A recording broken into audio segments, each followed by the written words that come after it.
professor at computer science, Georgia Tech, and he will be providing this paper and further efficient research for classification. Thank you very much, Gushu.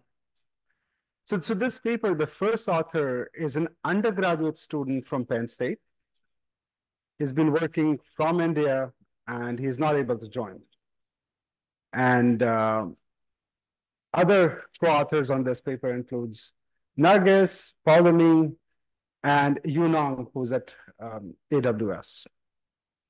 This paper is about efficient quantum circuits for machine learning, specifically for the classification task. Now, what is quantum machine learning? It's a complex thing, right? And I was really trying to figure out what's the best way to explain what is quantum machine learning. I thought the best way is let's just do it in the most popular way. Right? So you asked ChatGPT, and ChatGPT was actually not bad. Like, it did capture the key points. QML works on superposition, it can perform certain tasks like classification, and it has the potential to enable new quantum-based algorithms. And there are challenges. QML is still in its infancy. We have very few qubits. Qubits are erroneous, and we have limited connectivity. So let's start with that. But before we get to quantum machine learning, let's first see what's the structure of regular machine learning. It consists of a network that converts inputs into outputs. The structure of this network actually took about 50 years to figure out what structures work well. Right now, we see a lot of deep learning and different structures, but it was a process that took roughly 50 to 60 years. An underlying assumption in all of this is the hardware is not error-prone. The hardware is okay. What are the other parts of machine learning? How do you represent the input? You want to classify an image of a cat, of course. Why not? What you do is you provide the input as a vector of real numbers, floats. And typically, the third element is how do you train the weights or parameters of the network? Typically do it with backpropagation. Right? So this is how regular machine learning works. What's quantum machine learning? It's very similar. There exists a network that needs to be trained. The problem here, and this network consists of trainable gates. The problem is that this is still a 3-year-old field. We don't know which structures work well, what set of connectivity do we need. And the biggest challenge here is that, yeah, you can come up with all the structures that you want, but the gates in them are error-prone. So the circuit may or may not work well because of errors, or just because it's not good enough to work well. You don't know. How do you represent input? Input is represented as some superposition of some angle x, y, z on the input data. Right? And the third step, the training part, you measure and then you take the measurement and you shift. There's something called the parameter shift that happens where you change the angle theta on the gates. Right? So this is at a high level what happens. And the process of coming up with the right circuits for quantum machine learning is called quantum circuit search, QCS. It's a very hard problem because the design space of possible circuits is fairly large. And there are no guiding principles on how to come up with better circuits, right? Kind of like neural networks work better and you know how to search. But there's really no design space for QML. The machine learning-based neural architecture search is really misaligned for quantum. And here's the reason why. So in typical machine learning, bigger is better. You put in more hardware, you typically get better accuracy until it plateaus. The problem in quantum is that if your circuit is bigger, your fidelity will come down, right? So your graph, instead of looking like this, it looks something like this, right? You don't want to be at you sort of want a circuit that's not very complex. Actually, you want a circuit that's somewhat simpler, but still intelligent enough to learn the thing that you wanted to learn.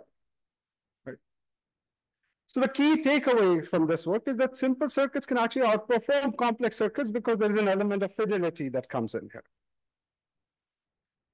So let's look at some of the problems with current machine learning QML circuit search. They come up with circuits that have no restrictions on connectivity. And they take that circuit and map into hardware, where the hardware has only a limited number of connections. On the side, a typical connectivity map for quantum hardware.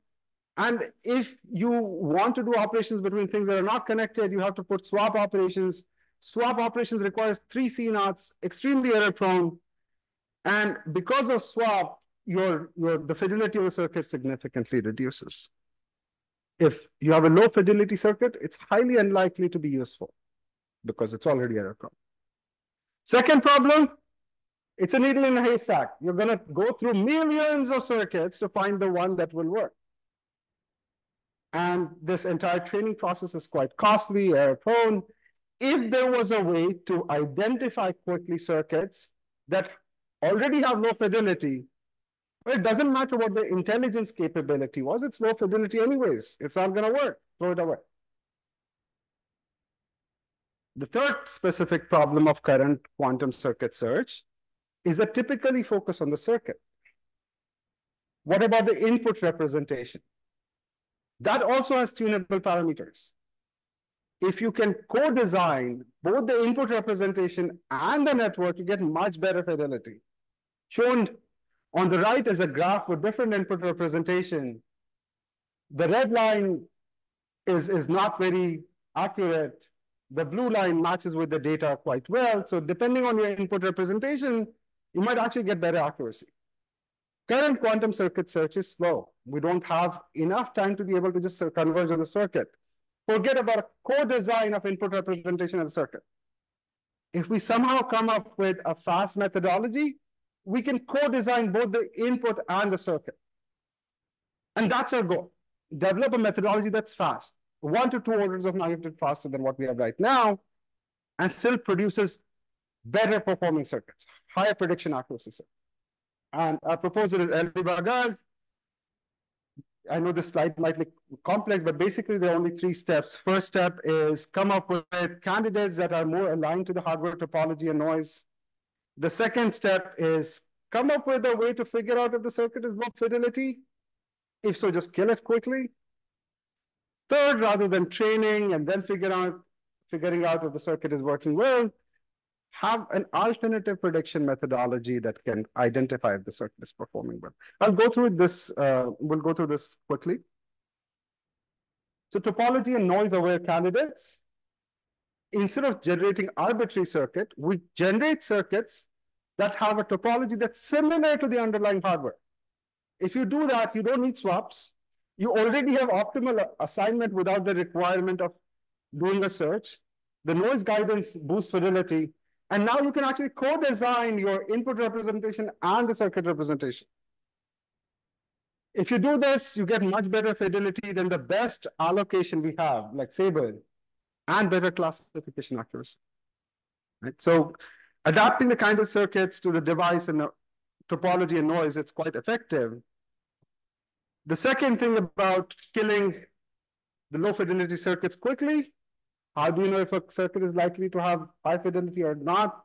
Simulate it. Simulating the circuits is hard because there are non-Clifford gates. The idea here is to replace non-Clifford gates with Clifford gates. The structure remains the same. They become easy to simulate. You can simulate and figure out what the Clifford accuracy or Clifford fidelity is. That actually matches quite well with the circuit fidelity. And if the Clifford noise resilience is low, let's say less than 0.7, eliminate the circuit. Don't simulate it. Don't evaluate it. Right? So kill bad ideas quickly. That's important not here, but also in research. The third aspect, now you have a circuit, and you want to figure out what's the prediction accuracy of the circuit. Normally what you do is you train the circuit for a long time, give it a lot of examples. But instead of going through the entire training process, what if there was a metric that allowed you to predict whether this is going to give you better accuracy or not? And we came up with an alternative method called representation capacity, which is a low-cost prediction. It's based on how well you separate the 2 classes, the distance between elements within a class and distance between elements of different classes. That's called RepCap. And it's actually a very good predictor. It has a coefficient of about 0.7. And we finally use a circuit based on both fidelity and rep cap. It's a combined function. And if you do this by analyzing the output of the circuit for different input data, we can cheaply estimate the circuit performance without the requirement for continuous training. For experimentation, we had a bunch of small QML benchmarks. We did the study on a bunch of real quantum hardware from Rigetti, IBM, and so on. The key results, here is the prediction accuracy from prior work, quantum NAS and Elivagar. Elivagar gives you about 6% higher classification accuracy on these tasks. And we also analyze what's the combination for different steps like noise awareness, representation capacity, CNR, and each element contributes a little bit to the improvement. More importantly, we have a quantum circuit search that's about 1 to 2 orders of magnitude faster than prior work. And we did this evaluation on both simulators and real hardware. In simulators, you can actually do gradient descent. So the improvement is about 12x. On real quantum hardware, you actually can't do gradient descent. You have to do another algorithm that's somewhat more expensive. And compared to that, we get about 270x faster search. So to conclude, device errors are a significant challenge for QML. Identifying well-performing circuits requires a very fast quantum circuit search, and we propose a methodology that can converge on the effective circuits quickly, roughly about 10 to 200x faster, and also better quality circuits. We get 6% higher prediction accuracy. Thank you, and I'll be happy to take any questions you may have.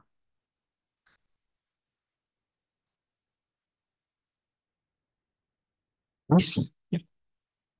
So very interesting. What do you think is going to happen if you want to scale this up beyond what simulators can actually deal with, even Clifford simulators, you know? Because then how does your search speed up anymore? So that's a good question. Basically, I would say at that point, you would probably not do full simulation. What you can do is an analytical model that basically uses each gate and what the fidelity of the gate and compute the effective fidelity using just an analytical model. And then we have used that sort of model before in noise-guided compilation. You can use some of those ideas to just estimate the fidelity of large circuits. Thank you. Hi, Mohan. Yeah, nice talk. So in the chemistry VQE space, there's a bunch of work like the ADAPT family of work from Virginia Tech, where they have this adaptive ansatz building where there's a bunch of different operators and they sort of incrementally add different operators and they're sort of on the fly testing out which operators work well and so on. So QML in this form of QML is not that different from chemistry VQE. So I'm wondering if you guys analyzed any of those kind of methods and whether they are directly compatible without having to do like. No, I don't think those sort of variations were analyzed, right? As I mentioned, like this was largely driven by an undergrad, like this paper. I would really wish the first author was here and I could present. But this work came out largely from a sort of a summer interaction between the undergrad and Yunong and some of the work that Nargis was doing in my group, and that's how the collaboration started. But this is not an area where we have invested a lot of time and effort in analyzing how some of these ideas can apply to different domains such as VQE. Okay, yeah, though I was sort of asking the opposite one, whether the stuff which is done in the chemistry space, for example, are applicable or, but yeah, I guess. But I really don't know of those work sets, so I can't really comment. Okay, thanks. Questions? Okay, if there are more questions, I also have a question. So I see that like all these like experiments are down pretty much down on IBM's architectures. Pretty much, I think maybe because like you have a structure. There's a couple of that's different, but yes. Okay, yeah, but like mostly superconductor architectures with connectivity constraints. So like today we see like promising candidates like traps or like traps, especially like for traps, you don't have like at least you don't have connecting issues like within the trap. Like how do you think like which like a feature, like an architecture made like better suitable for this kind of machine learning or like a classification tasks. So what's the advantages of something like ion trap is that the connectivity constraints go away, right? So the topology aware circuit might not necessarily be an effective optimization because, well, your topology is all to all. But all of the other aspects that you are still affected by noise, when you're coming up with complex circuits, see, in general, in machine learning, our thought is typically give me the biggest circuit you have, that will be better, right? Even in case of ion trap, even in case of neutral atoms, there's sort of a knee of the curve. You don't want to go beyond a certain size network. And what we are proposing is basically figuring out what the knee of the curve is. That knee of the curve might be different for different technologies, but there exists a knee, right? And then that principle will still hold. Okay, so yeah. And since people again, next speaker is Mr. Wang from the University of British Columbia. Mr. Wang is first year postdoc in computer engineering. He focuses on complex scale and lab, and he's mostly optimizing the execution and algorithms, and also building large scale vision circle simulators. And let's welcome the speaker. Okay, so the project is good. Okay. Yeah, thank you for the introduction. So today I'm also presenting a work on the variational quantum algorithms. So before I get started, I think generally people tend to think that variational quantum algorithms, unlike other conventional ones that have some level of noise tolerance, like the QML, QAOA, which is our focus today, and also VQEs. But I think Professor Qureshi has given us a very great example of how QML can be performance can be greatly affected by noise. And today I'm here to present our work that we're trying to mitigate the effect of noise on another very important variational quantum algorithms. It's the QAOA. So quantum approximate optimization algorithm, or QAOA in short, solves some of the most complex optimization problems, from networking to chip design to logistics.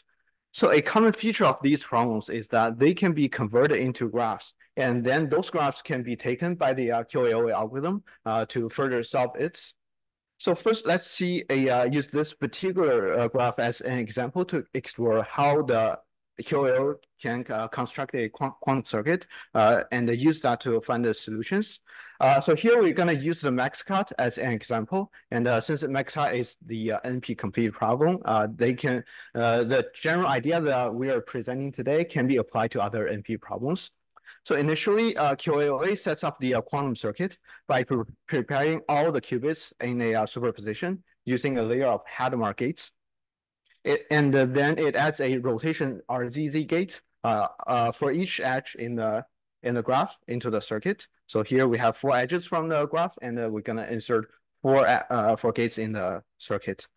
And next, rotation X gate is applied to all the qubits, and this rotation Rx gate is defined. The rotation angle is defined by beta. This whole setup is one layer of the QAOA circuit, and we can add more such layers, each with its own settings of the values for beta and gamma. This is a parameterized quantum circuit shown as the U gamma beta.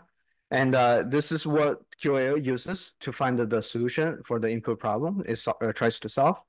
The execution of QAOA begins with a hybrid quantum classical optimization step that tries to search for the best set of parameter values that will produce us the set of the solutions that we're aiming for. So let's see how this hybrid step works. So this process starts with a random initialized set of parameter values. Then this parameterized quantum circuit is run, and we obtain a count distribution as outcome, from which an expectation value is generated. And then this expectation value is further reused to further refine the parameter values used in the circuit. And this iterative process continues until the parameters converge to an optimal solution. We can also visualize this classical optimization process on an optimization landscape that is also defined by beta and gamma values. Each point on this optimization landscape represents the expectation value for a given set of parameters. So we essentially starting from some initial points on the landscape, and our objective is one of these optimal points. And QAOA uses the technique like gradient descent to traverse along the landscape to hope to converge to one of the optimal points. So we can see that the goal of this classical optimization step here is not to find the actual solutions, but instead we want to identify the best parameters that will produce the solutions for us. So this classical optimization step looks rather straightforward on that noise-free settings. However, in the realistic noisy environments, the optimization landscape becomes significantly distorted, making it impossible to identify true optimal solutions. Moreover, if we scale to larger graphs and the more complex ones that are trying to represent larger real-world problems, this effect of noise just escalates much quicker. So when it comes to the Red-QAOA idea, there are two fundamental insights that guide our design. So first, smaller quantum circuits involving fewer number of qubits and gates are inherently less prone to errors. The second key insight is that based on the observation, where that QAOA optimization landscapes are not unique to each individual graph. So in fact, as you can see on this slide, the landscapes which are normalized to have their expectation values from 0 to 1, for the 7 and 10 node cycle graphs, they almost have identical pattern. So this remarkable similarity suggests that there may be some underlying universal features that shared across different graph structures.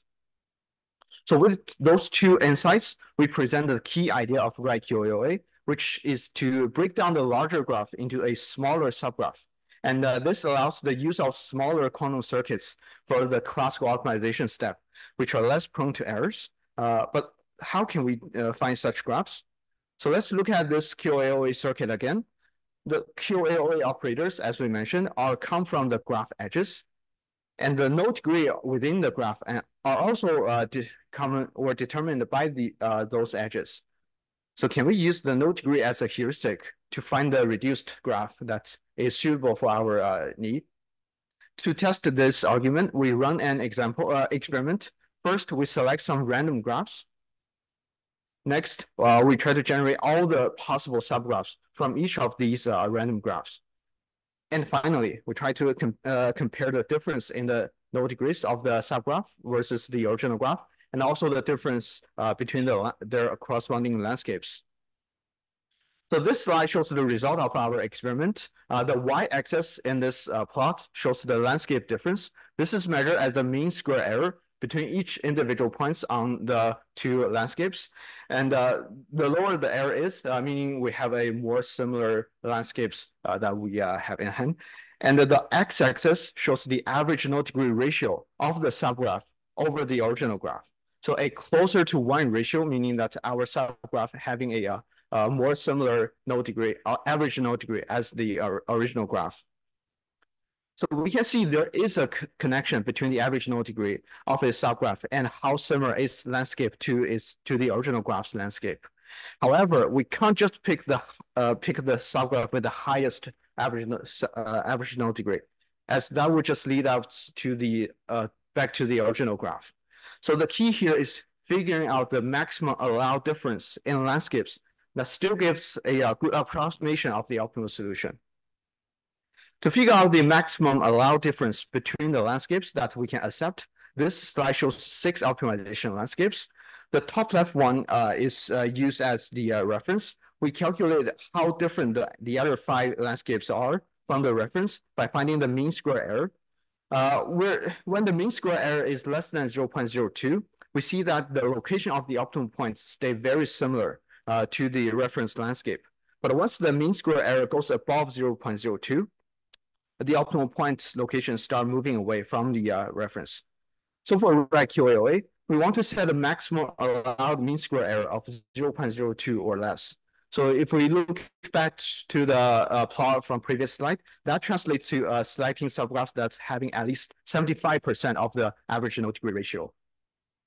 So with the average node degree heuristic in place, let's go over this the process of how Red-QAOA finds the reduced graph. We start with some random node that is selected from the original graph. So here, let's just choose node 0.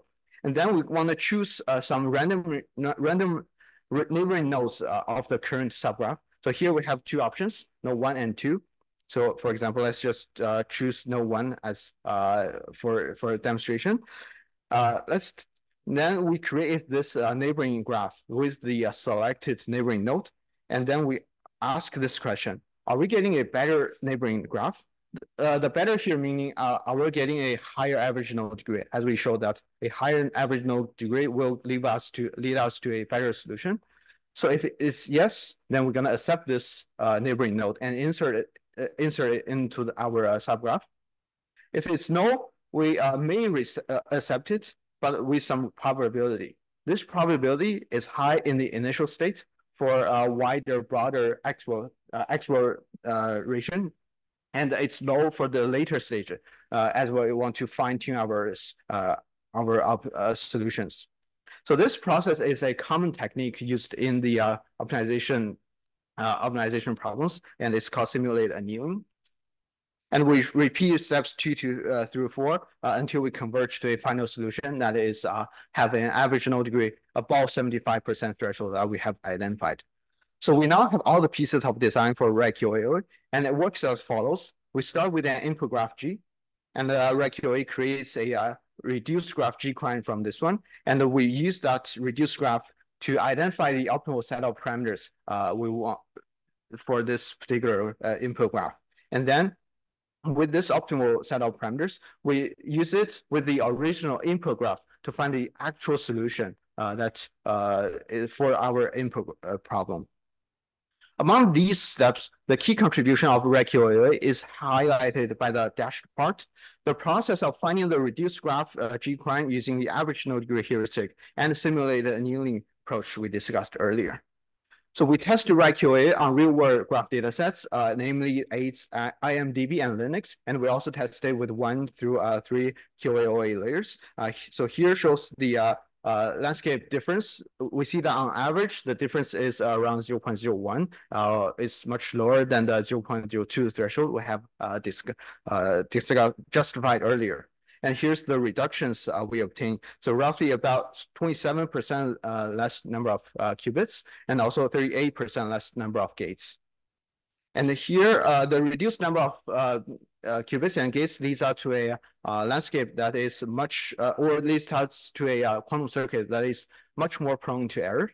So here we show that the landscape, we obtained those landscapes on the baseline and the Red-QAOA on the 27 qubit IBM devices. The Red-QAOA landscape is much closer to the ideal one as compared to the baseline, which is almost useless. And furthermore, this graph reduction idea is not unique or not new in the graph in the machine learning area.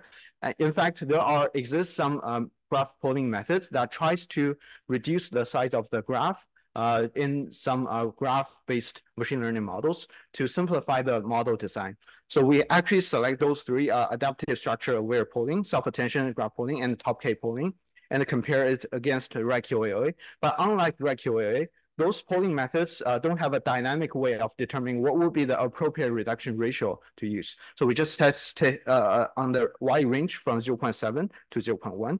So we see that across the entire region, Red-QAOA significantly outperforms these other polling methods. So here are the summary of our paper. I think I may run out of time. Thank you I'm happy to take any questions. Yeah, thank you for the nice talk. So my understanding in QAOA is that as you increase the number of layers, that is P, so what is happening is that you're kind of finding the optimal solution over a larger portion of the graph. So to me, it seems like if I go to a very high P, then the result I would get for this sort of reduced graph might become very different from what I get for the actual graph. So am I missing something or? So we actually have this example. We see that when we increase the number of layers from 1 to 2, essentially from this white bar to this darker bar, we do see some increase, but as for some others, we see moderate. In fact, when we increase to more number of layers, we do have a much bigger search space for those parameters. And but on the current settings, it's only practical for us to run up to 3 layers. So for higher layers, we still need to verify how those results hold up. Okay. All right. Thank you. Thank you. Hi, Meng. Great talk. I was wondering, how does the target MSC vary with graph size? Because I would assume that if you, let's say, have a graph like size with 100 qubits, you would need a much smaller MSC. I mean, correct me if but actually, this mean square error measures the difference between the landscapes. That is, landscapes are composed of the expectation values. So that's not directly affected by the graph size. Okay. Hi, nice talk. There was something maybe I didn't quite understand. So you run the reduced problem, you use that to find the better parameters for QAOA, and then you run it on the larger problem. Yes, in the quantum case, not the classical case, right? Is that sorry? Or you run it on a larger QAOA with that? Yes, with that optimal parameters that we have found. I see. Okay.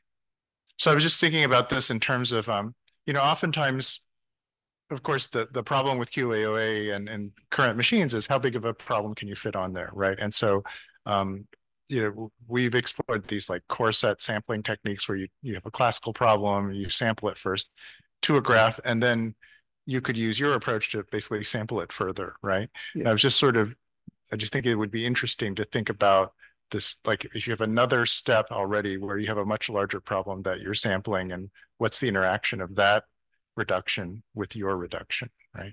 Yeah, I think that would be interesting to see. Actually, so if we go back to this plot, we see that if we are still effectively identify those true optimal points, if we're still running on the original noisy landscape, we're not getting good results. In fact, our main insight is that we need to do this classical optimization, and this optimization can involve tens or even hundreds of iterations of circuit executions. So even if you have some error mitigation or some light way to mitigate the errors, it's not practical to do for such a circuit scale. So in this case, we can just do the less prone, we do the parameter search with less prone circuits, and maybe do the error mitigation for that final point to get a much better result. Right. Great. Thanks. Thank you. Okay, Meng, so great talk. Very inspiring. So I just have a clarification question.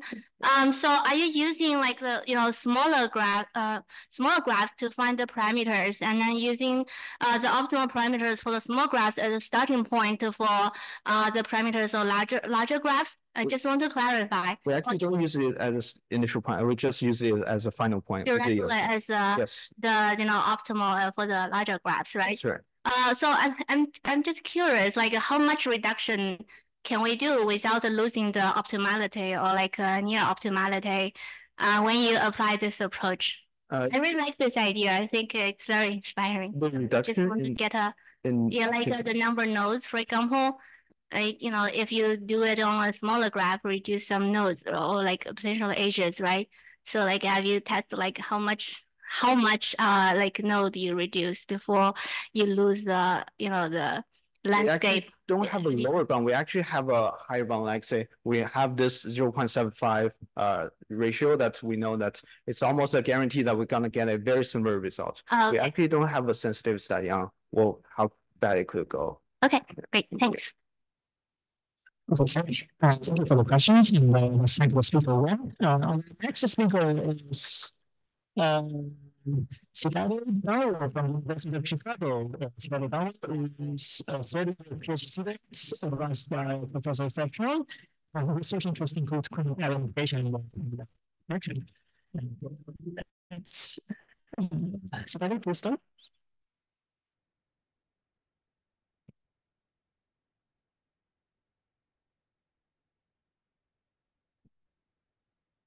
Yeah, hi, I'm Siddharth, and today I'm going to talk about VarSaw, which is an application-tailored measurement error mitigation strategy for variational quantum algorithms.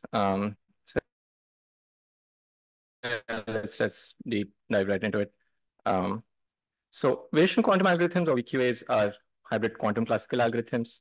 They are inherently error resilient due to hybrid alternation with a noise robust classical optimizer, and this makes them a leading candidate for utility on erroneous quantum systems. Now, talking about errors, measurement errors are a pretty big source, major source of infidelity on quantum computers.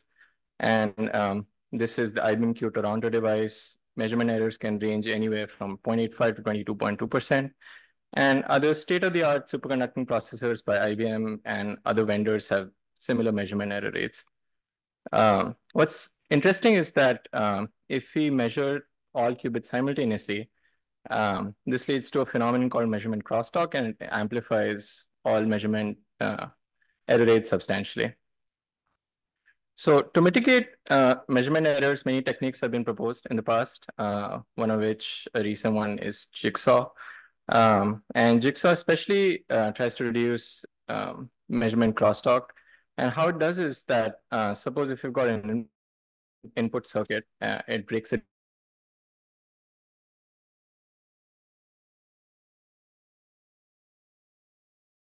The name suggests they are circuits which measure only a subset of qubits. So we run the original circuit, get a distribution which, because of all the different, like the higher number of measurements, has lower fidelity, but it captures the circuit correlation pretty well. The local PMS, which we obtain by running these CPMs, have higher fidelity, but they don't capture the circuit correlation well. Higher fidelity because fewer measurements, which leads to fewer measurement, less crosstalk.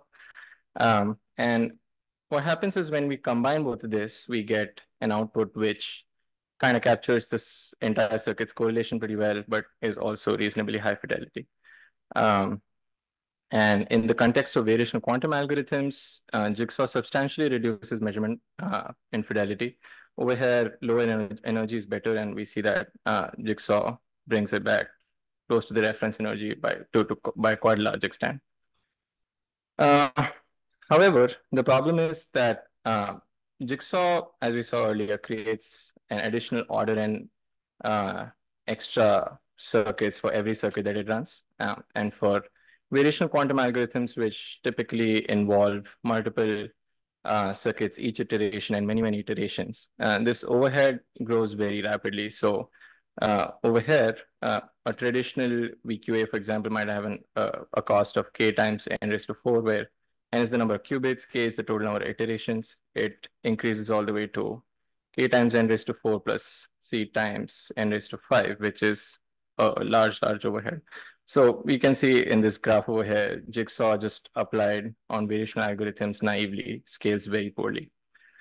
Hence, the central question is, how can we mitigate errors to the same extent or better at a much lower cost of execution in variational quantum algorithms? So in this context, we propose VarSaw, which reduces this overhead by eliminating redundant circuits in 2 dimensions.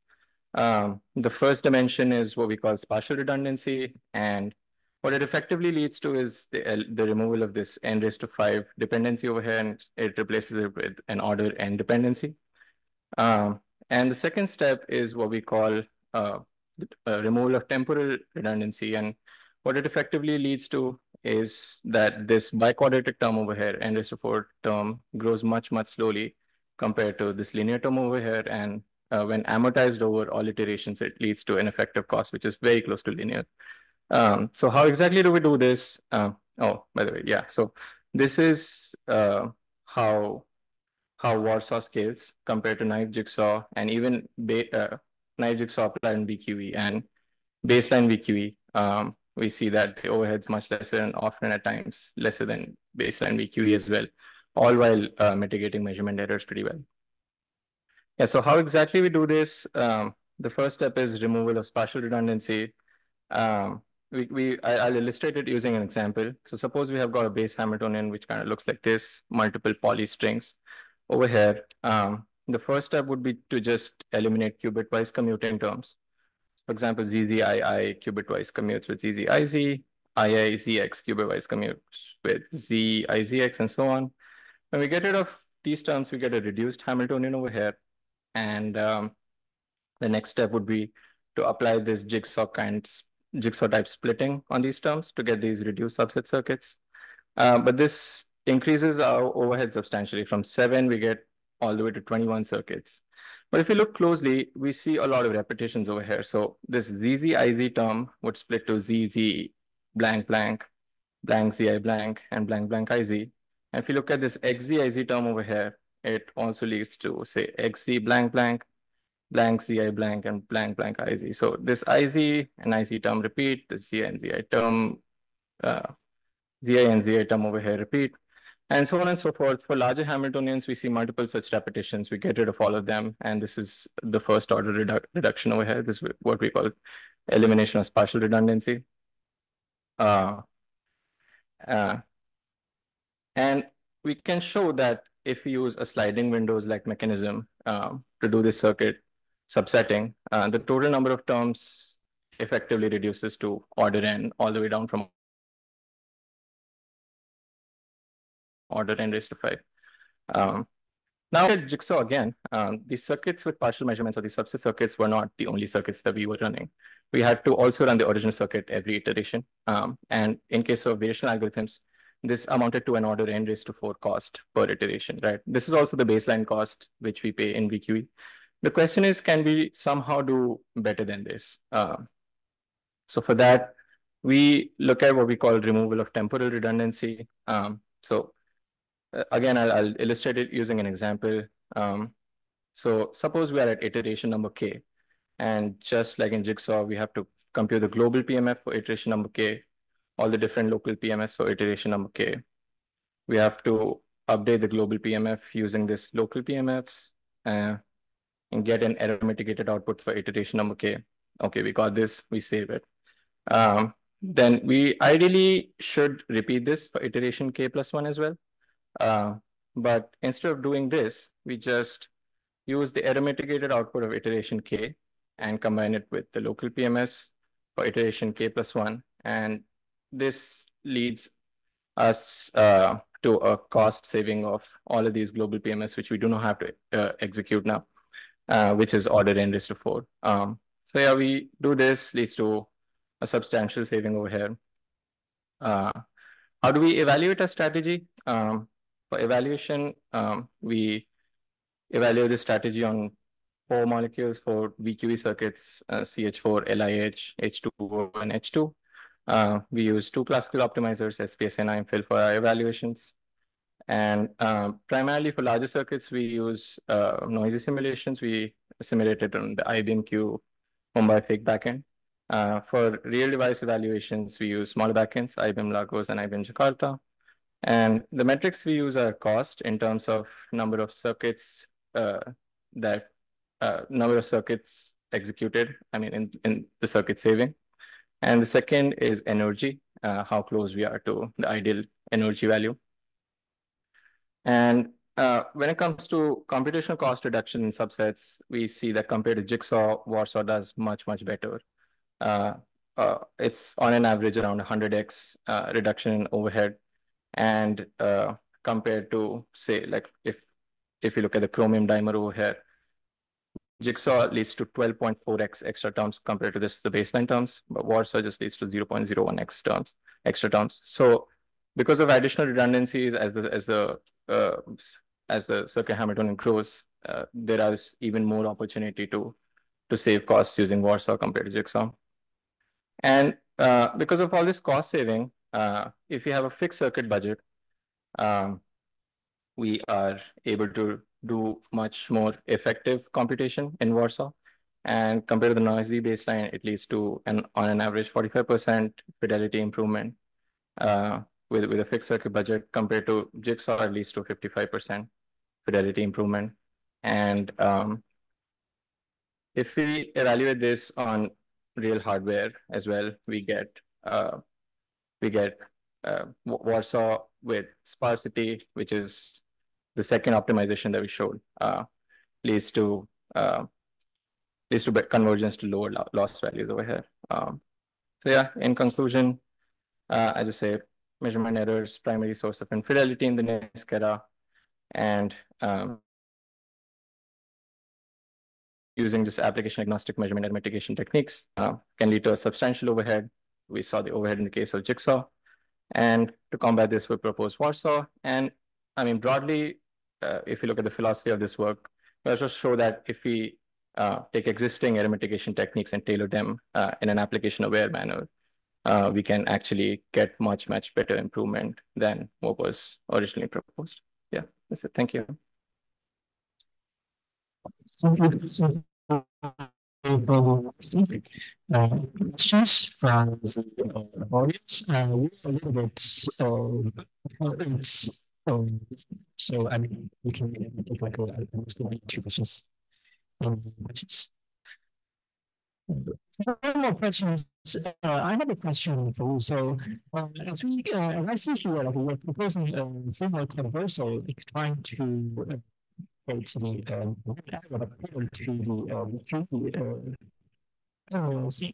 so I have a question about is there any like we can foresee or VarSaw can generalize it to like a measure kind of a general variable like that. We know that like from a quantum system, we can consider it as a variable. Like probably like how do you, for example, how do you extend this to like a general case, like you have you consider general variable composing the strings and then do some operations? Extend it to like other algorithms, you mean? Other variables, I mean, like the things. Yes. I mean, we didn't really explore that because we think that such a type of Hamiltonian structure with just bit strings is not, I mean, VQ is just an example, but there are other like Hamiltonian simulation or like VQE for n excited still, like they call it VQD or something. This Hamiltonian structure is present there as well. So it does cover a few other class of VQAs as well. That's why like we thought that the applicability of this Hamiltonian structure is reasonable enough that we did not really explore it right now over there. But yeah, that could be a good reasonable direction to explore, like how to kind of like incorporate that with other Hamiltonian structures as well. Yeah. Okay, so speaker is from Massachusetts. Video is second participant organized by Professor Ravi and his work on photonics.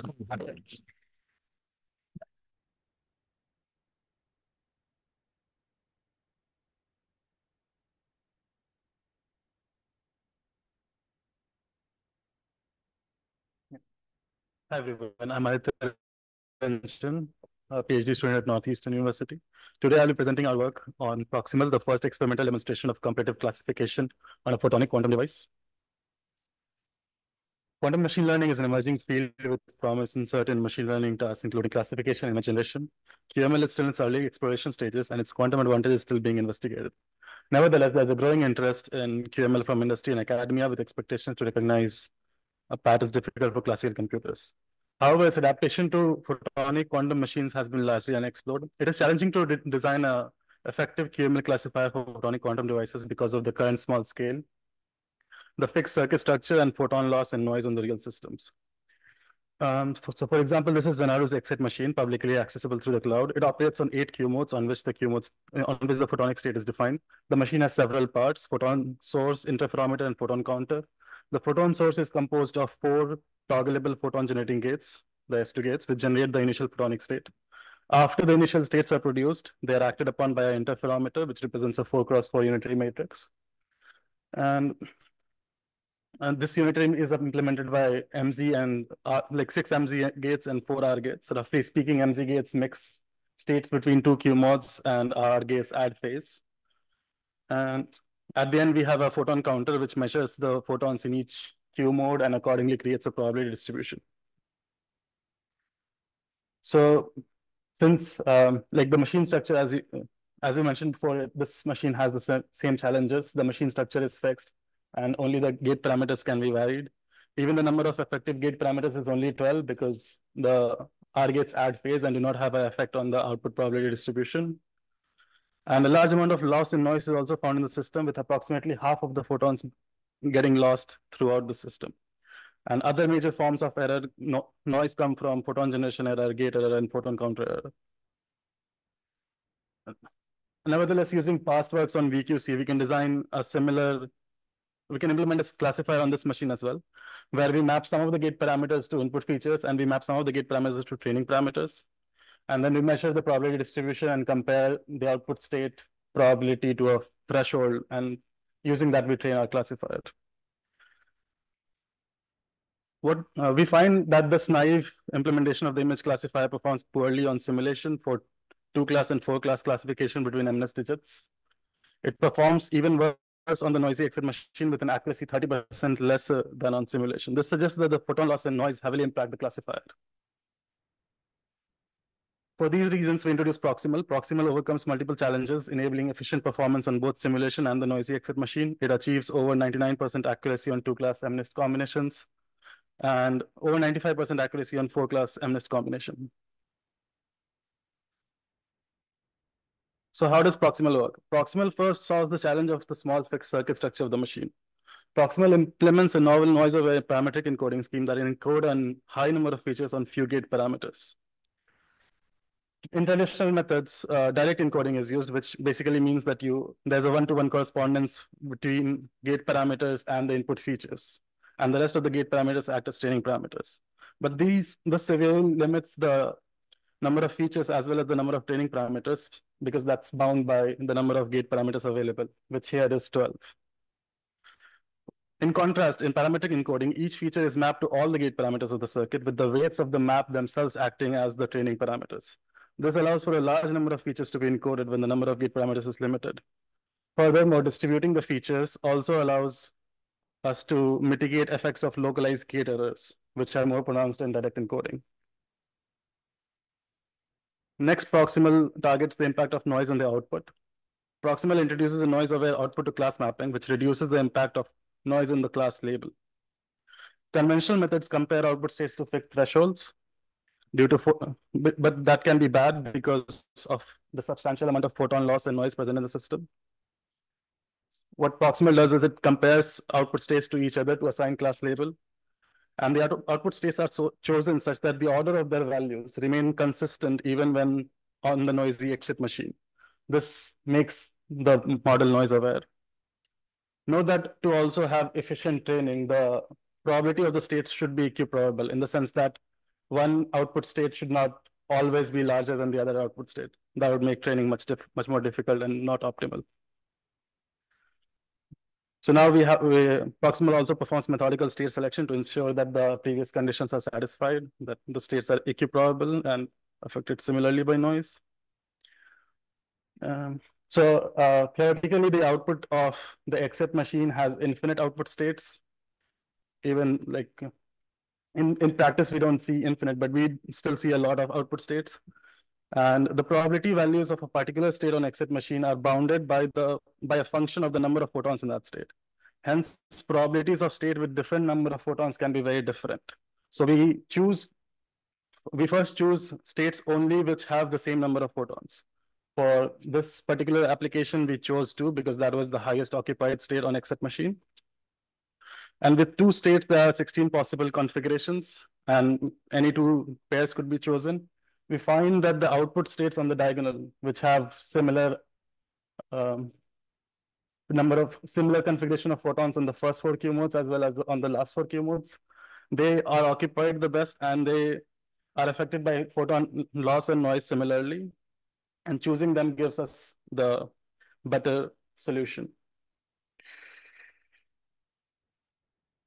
And yeah, so recall that 4 photon generating gates exist in the exit machine acting as photon sources, and they can be turned on or off. A naive understanding of loss would lead to the assumption that turning all the photon generating gates on would lead to better performance. Surprisingly, Proximal establishes that selectively activating photon generating gates leads to faster training and enhances noise awareness. This happens due to the fact that selective activation of S2 gates increases the mean value and variance of the chosen state probabilities. This increases the expressibility of the machine, allowing output values to have a larger range of probability values, which in turn leads to faster training and more noise resilience.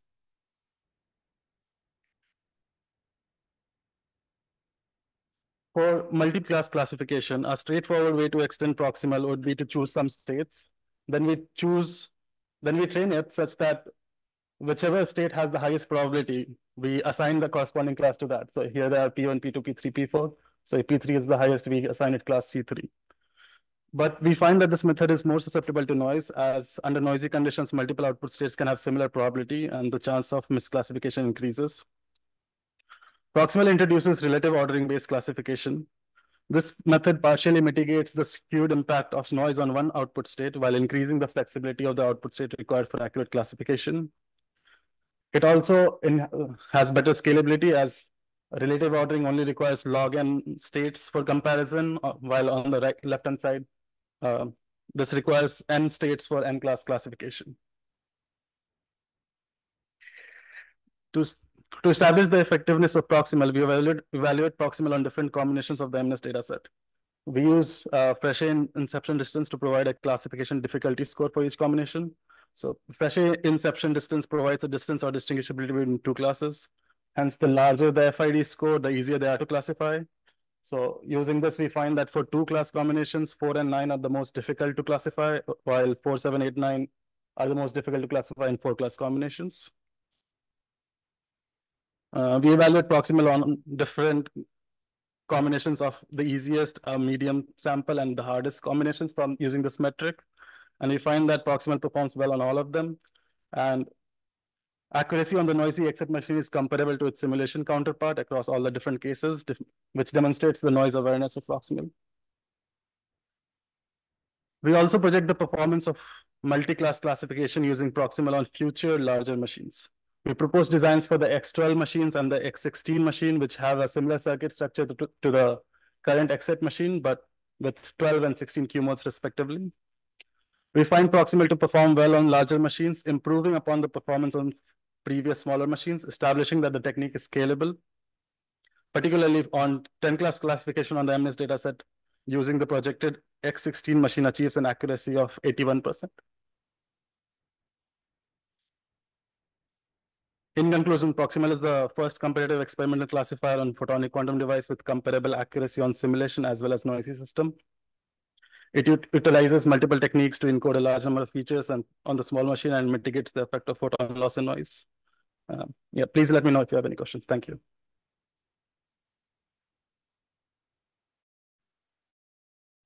Okay, this is speakers.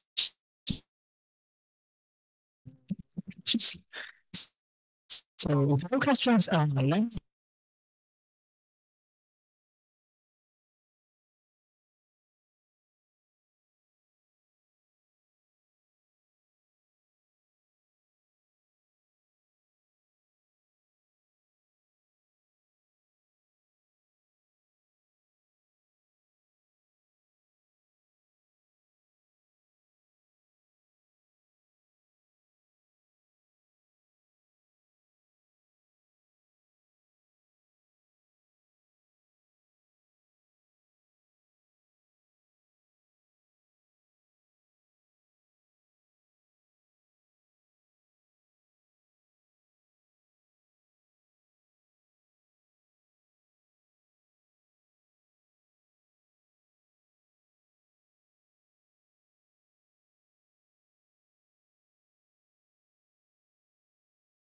Question. So, I remember in one of those paper, they have like programs or like I remember they can up to around 18 programs from. But I see that in your slides you are mostly using like one program per model or something. So, what do you think like you can go further leverage to this kind of like high dimensional capacity of documents? So, I'm not sure about later, but right now there's like because of the huge loss, the smaller states are occupied much more heavily. So like approximately 25% of the states are what I use, but the rest is like the whole graph is skewed because of large number of loss. And even if they measure like 18 photons, it's like 1 in 10,000. So it has very small probability of occurrence. So it's not very useful for any kind of calculation right now. Okay, so you should be comfortable from testing. Thank you. So, any questions from the audience?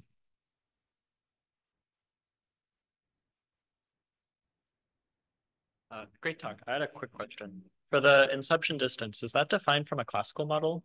Yeah. Do we have like intuition or an expectation that problems that are hard for the classical model would also be hard for this quantum model? Or like, is that like surprising or intuitive? I mean, like in some cases where we don't have enough data, I think there are some arguments to be made for that, but here we have enough data. So I believe that the pattern should be very similar. Okay. And that is what we find as well. We find it to match very well. Let's thank the speakers again, and happy to end this session. Thank you everybody for coming.